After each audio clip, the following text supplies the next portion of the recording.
Cette question, c'est la première fois qu'on me la posait, puis je trouvais que c'était très pertinent. Puis je me rappelle quand j'ai acheté mon premier immeuble, j'ai posé cette question-là à mon père, il a pu me répondre. Donc, moi, c'est Jenny, ta courtière hypothécaire. Pour les 25 prochaines années, je te dis, c'est quoi la question? La question, c'est à qui et quand on paye la mise de fonds? Tu sais, c'est vrai, on parle toujours de mise de fonds, mais qu'est-ce qui se passe lorsqu'on a ces fonds-là? Est-ce que c'est à moi qu'on envoie? Non, pas du tout. Je veux pas de votre argent, guys.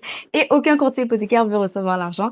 En fait, c'est même pas la banque qui demande cet argent-là, c'est chez le notaire. Donc, avant de passer chez le notaire, le notaire va vous envoyer toutes les informations par rapport au virement que vous devez faire à ce notaire-là. Ça va être mis, souvent c'est en fidéicommis. Donc, vous allez envoyer directement l'argent au notaire. Il va vous dire combien. Donc, la mise de fonds. Et s'il y a une taxe par rapport à l'assurance ou si il va aussi faire les différentes répartitions. Donc, il va vraiment vous dire le montant qu'il va falloir envoyer au notaire avant d'aller signer les documents. Et voilà, c'est aussi simple que ça. Donc, c'est vraiment envoyer les informations au notaire. Et c'est vrai, quelqu'un qui est jamais passé chez le notaire, ça se peut que ce soit une question que tu te poses, puis tu dis à qui poser cette question-là. Maintenant, tu as la réponse. Donc, envoie cette vidéo à une personne qui va acheter prochainement. Et si t'as pas de courtier, ben, ça me ferait plaisir de faire le suivi avec toi.